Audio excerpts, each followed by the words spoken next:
Salut tout le monde, j'espère que vous allez bien. On est parti aujourd'hui pour le 1424e épisode de l'After Zap Image. On débute évidemment les amis avec les résultats de la veille en Ligue des Nations. C'était pour certaines nations la dernière journée de phase de groupe. Donc l'équipe de France a été battue du côté de Copenhague par le Danemark. Victoire pour la Croatie en Autriche, victoire des Pays-Bas qui s'imposent face à leurs voisins belges, 1-0, et victoire aussi pour la Pologne face au pays de Galles. A noter par exemple aussi que la Turquie a été battue du côté des îles Féroé.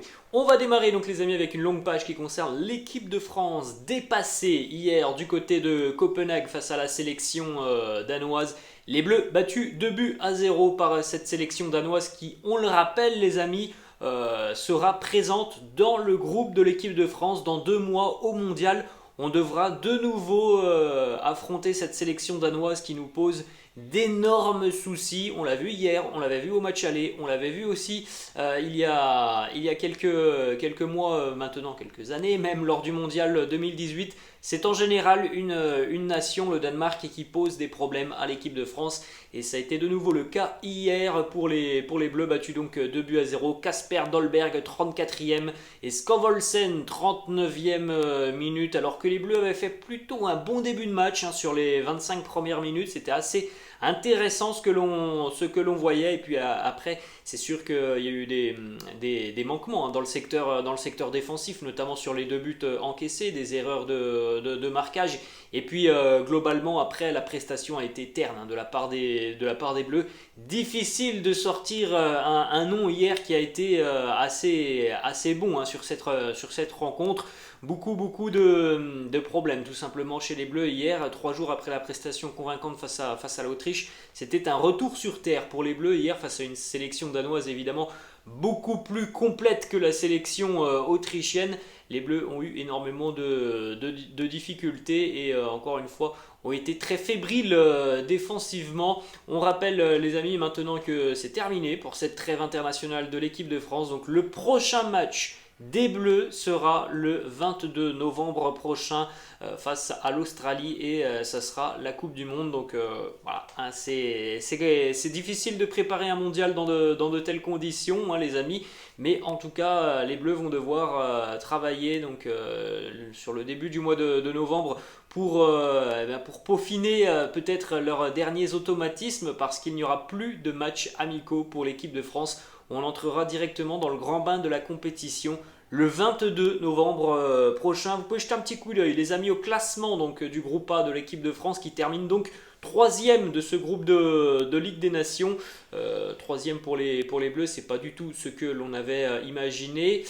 Les Bleus sont tout de même maintenus, mais évidemment tout le monde ambitionnait une qualification pour le Final Four. Ça sera la Croatie qui sera présente au Final Four. Donc voilà, ça a été une compétition qui a été compliquée pour l'équipe de France qui a perdu donc 3 matchs compétitifs en 2022, donc les 3 en Ligue des Nations, en compétition officielle.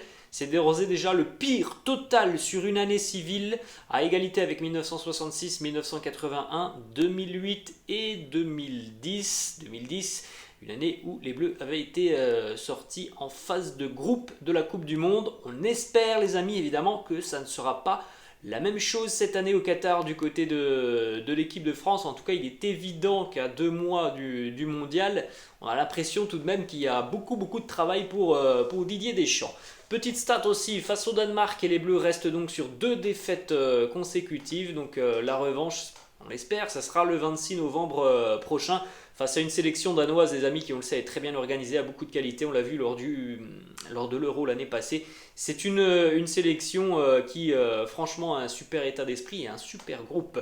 Ensuite, on continue les amis avec quelques déclats maintenant autour de cette rencontre. Didier Deschamps qui nous dit: naufrage, je ne pense pas, on a eu beaucoup d'occasions. Bien évidemment, c'est une équipe de France jeune qui n'a pas l'expérience du plus haut niveau. Ce n'est pas une question de système, il ne faut pas s'inquiéter. Bon, tant mieux si Didier Deschamps ne s'inquiète pas après ce résultat. Il nous dit tout de même: il y a des choses qui ne doivent pas arriver. Ça ne fait jamais plaisir de perdre, bien évidemment. Après la bataille, on l'a perdu parce que cette équipe danoise a mis beaucoup d'impact et qu'on a été beaucoup moins performant, même si on a fait de bonnes choses pendant les 25 ou 30 premières minutes. On a eu des occasions, mais pas de réussite. Eux marquent sur leur première occasion et 3-4 fois sur coup de pied arrêté, il se retrouve avec un Danois seul dans la surface. Alors ça, c'est vrai qu'hier, ça a été quand même hyper problématique, hein. Le marquage sur certaines phases, arrêtées du côté de la défense française a été catastrophique. Ils nous disent que ce sont des choses qui ne doivent pas arriver. On a fait de très bonnes choses il y a 3 jours. Les Danois avaient eux fait beaucoup moins en termes d'engagement et de duel. Ils ont été bien plus solides et consistants que nous. Autre déclat de Didier Deschamps qui nous dit: c'est une piqûre de rappel avant la Coupe du Monde. Je ne vais pas noircir davantage la situation par rapport à ce qui va nous attendre dans 2 mois. C'est le haut niveau. À partir du moment où on en est loin, c'est compliqué pour tout le monde.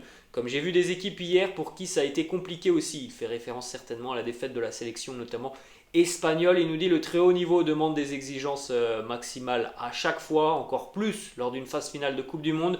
Je ne vais pas chercher l'excuse aujourd'hui. Évidemment qu'on a de jeunes joueurs de qualité qui apprennent, mais l'important est de récupérer toutes nos forces vives pour être apte dans 2 mois. On le sait les amis, voilà, il y avait tout de même énormément de blessés sur cette trêve internationale. Ensuite, une petite déclat aussi d'Didier Deschamps sur le match de Kylian Mbappé qui a été mauvais hier, on va pas se mentir. Il a tenté, il a beaucoup raté.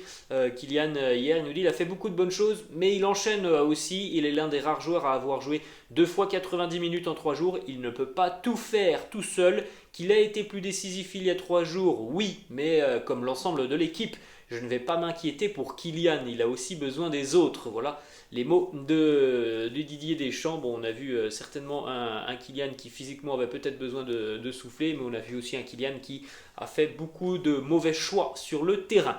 Ensuite, une petite stat aussi sur Mbappé justement, qui n'a délivré aucune passe D lors de ses 15 derniers matchs, toutes compétitions confondues en club plus sélection. C'est tout de même assez marquant comme statistique les amis. Ensuite, on continue les amis avec une petite information qui concerne Eduardo Camavinga qui est devenu hier le 2e plus jeune milieu de terrain à commencer un match pour l'équipe de France en compétition. Et malheureusement les amis, comme c'est régulièrement le cas du côté du Real Madrid, on ne peut pas dire que Camavinga a gagné des points hier en tant que titulaire. Didier Deschamps qui nous dit ça lui servira pour le futur. Kama n'était pas dans les meilleures dispositions, ça peut arriver aussi, ça faisait un long moment qu'il n'était pas avec nous et il commence le match. Ça n'a pas été le seul non plus, ça lui servira pour le futur comme ça servira à d'autres. Bref les amis, hier franchement pour ceux qui étaient présents sur le terrain, très peu ont marqué des points pour le mondial. On peut parler de Camavinga, on peut parler d'Upamecano, on peut parler de Saliba.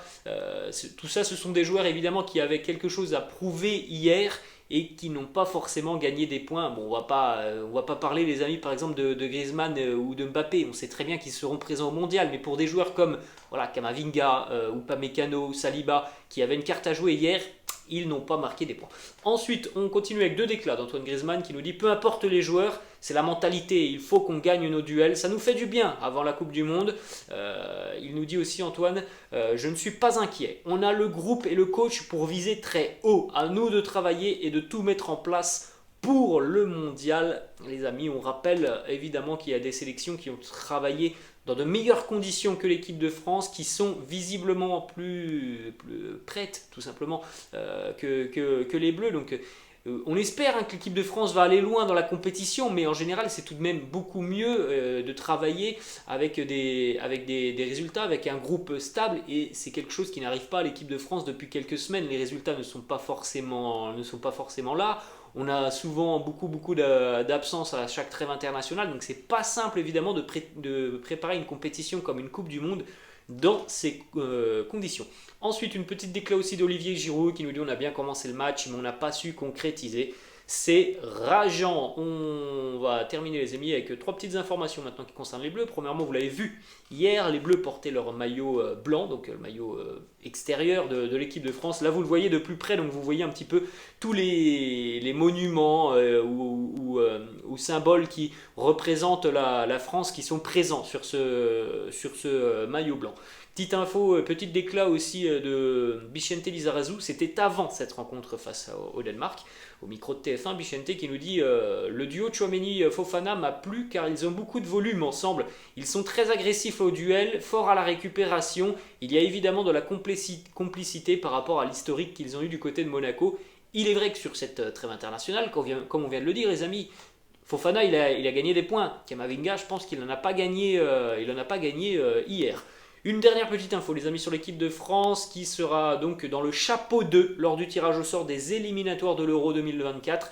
Ça sera le 9 octobre prochain, c'est rare hein, les amis, mais les Bleus ne seront pas dans le chapeau 1, ce qui veut dire qu'on aura forcément une grosse nation qui sera présente avec l'équipe de France lors de cette phase de groupe des éliminatoires à l'Euro 2024. Autre résultat les amis dans le groupe de l'équipe de France, la Croatie s'est imposée en Autriche 3-1. Modric, Livaja et Dejan Lovren ont marqué et les Croates donc sont qualifiés pour le Final Four de la Ligue des Nations qui aura lieu dans un an maintenant au mois de juin 2023. Autre résultat aussi hier les amis, le derby du Nord entre les Pays-Bas et la Belgique et les Néerlandais se sont de nouveau imposés comme au match aller, même si c'est vrai qu'au match aller la Belgique s'était noyée hier. Les Pays-Bas s'imposent 1-0 grâce à un but de Virgil van Dijk à la suite évidemment d'un problème de marquage et surtout de duel dans la défense, dans la défense belge. Les Néerlandais sont donc qualifiés pour la phase finale et le Final Four de la Ligue des Nations en juin prochain. C'est la deuxième qualif des Pays-Bas pour ce Final Four de la Ligue des Nations. Petite déclat de Roberto Martinez, le sélectionneur de la Belgique, qui nous dit: on a manqué l'opportunité de marquer le premier but dans cette rencontre. On avait besoin de cela pour parfaitement lancer notre rencontre, on s'est procuré assez d'occasions, mais le but n'est jamais tombé. Un premier but aurait certainement changé les choses, les Néerlandais ont essayé de contrôler la partie, mais je pense qu'on s'est créé les meilleures occasions. Est-ce que je suis inquiet en vue du mondial? Non. Si je dois malgré tout pointer une inquiétude, eh bien je vais citer les blessures et le fait de voir certains joueurs arriver trop justes physiquement. Avec un seul match contre l'Égypte, on n'aura pas le temps de préparer physiquement les joueurs. Ils vont devoir éviter les blessures et aller chercher un maximum de temps de jeu. Ensuite, une petite déclat aussi du sélectionneur Roberto Martinez au sujet d'Eden Hazard. Il nous dit: le plan était de donner à Eden 60 minutes dans chaque match. Il retrouve le sourire, c'est bénéfique, mais pas uniquement pour lui. Plusieurs éléments sont dans une situation plus difficile dans l'équipe. Il a été présent, il a été bloqué plusieurs fois dans des 1 contre 1. Il n'a pas arrêté d'essayer, il a eu une bonne présence, même s'il n'y a pas eu de but ou de passe D pour lui. Petite information, Eden est sorti visiblement un petit peu touché hier à l'heure de jeu, mais il sortait en courant, donc normalement pas d'inquiétude, c'est rien de grave pour Eden. On poursuit d'ailleurs aussi les amis avec les maillots que portait la sélection belge hier, des maillots en collaboration avec le célèbre festival Tomorrowland qui se tient traditionnellement en Belgique. Et puis on peut noter aussi les amis tout de même que les Pays-Bas n'ont plus perdu une seule rencontre depuis leur élimination lors de l'Euro la saison passée. C'était face à la République tchèque en 8e de finale. Les Pays-Bas n'ont plus perdu depuis cette rencontre. Donc évidemment que les Néerlandais font partie de sérieux outsiders pour ce mondial. On enchaîne les amis du côté de la sélection brésilienne. C'était samedi. Le Brésil s'est imposé tranquillement face au Ghana sur le score de 3-0. Marquinhos a marqué, doublé de Richarlison sur 2 passes D de Neymar. Les Brésiliens continuent de performer et tout simplement d'être l'une des nations qui fait partie des grands favoris à ce mondial. Petite stat aussi sur Richarlison qui a marqué 16 buts en 37 sélections avec le Brésil, plutôt des statistiques très intéressantes pour Richarlison. On enchaîne les amis avec une déclaration de Neymar justement sur cette sélection brésilienne. Il nous dit: c'est le meilleur Brésil avec lequel j'ai joué depuis mes débuts. On est plus fort, plus conquérant, plus collectif et c'est très bien. On le voit les amis, du côté de l'Amérique du Sud, on a le Brésil et l'Argentine qui semblent être franchement prédisposés à aller très loin dans cette compétition. Cette sélection brésilienne là, elle ne se repose absolument pas sur une ou deux individualités. On a véritablement un collectif très fort. C'est la même chose du côté de l'Argentine, donc les deux Sud-Américains font partie de grandissimes favoris pour la compétition. Petite information aussi qui concerne les champions d'Afrique. Le Sénégal s'est imposé samedi 2-0 face à la Bolivie. Buteur côté sénégalais, Boulaïdia et Sadio Mané. Une petite déclat d'ailleurs d'Aliou Cissé, le sélectionneur du Sénégal, qui nous dit: croyez-moi, les 5 pays africains auront leur chance dans cette Coupe du Monde. Nous sommes en train de la préparer de la meilleure des manières. Il y a beaucoup de qualité chez certaines sélections africaines. On ne voit pas pourquoi certaines sélections africaines ne pourraient pas ambitionner d'aller loin dans cette Coupe du Monde. Regardez les prestations des champions d'Afrique, notamment, qui font partie évidemment des sélections qui sont à même d'aller loin dans ce genre de compétition. Ensuite, on enchaîne les mecs quelques petites informations hors sélection nationale. Premièrement, une petite déclat de Léo Messi qui nous parle de Mbappé. Il nous dit Kylian, c'est un joueur différent, une bête qui est très forte en 1 contre 1, qui est très rapide, qui marque beaucoup de buts. Il est complet, il l'a prouvé pendant des années et dans les années à venir, il sera certainement parmi les meilleurs. Ensuite, une information qui concerne Antoine Griezmann. Selon la Gazzetta dello Sport, la Juve a coché le nom d'Antoine Griezmann pour l'été prochain. Dans un an, Antoine Griezmann n'aura plus qu'1 an de contrat avec son équipe. En cas de négociation, le Français devra évidemment revoir à la baisse ses prétentions salariales. Ensuite, une information qui concerne Jules Koundé, que l'on a vu avec l'équipe de France sortir sur blessure face à l'Autriche. Jules Koundé a discuté avec Xavi samedi et pour le moment il n'est pas exclu que Jules Koundé participe au Classico dans quelques semaines face au Real Madrid. Jules Koundé fera tout pour revenir face au merengue, donc pour le moment c'est un point d'interrogation sur la présence ou non de Koundé face au merengue. Ensuite, une information qui concerne aussi Ronald Araujo qui lui aussi a été touché avec l'Uruguay, donc c'est dur pour le Barça. Araujo et Koundé blessés. Araujo ne souhaite pas manquer la Coupe du Monde et pour le moment il n'y a aucune décision qui a été prise sur le fait de peut-être devoir passer par la case opération pour Ronald Araujo. On en saura certainement plus dans les prochains jours. S'il y a opération, évidemment, ça veut dire qu'il peut quasiment dire adieu à la Coupe du Monde. Donc voilà, on est en train d'évaluer la situation, notamment avec les médecins du FC Barcelone. Une dernière information pour terminer les amis, ça concerne Paul Pogba. Il a pour objectif d'être de retour sur les terrains le 25 octobre prochain face au Benfica Lisbonne en Ligue des Champions.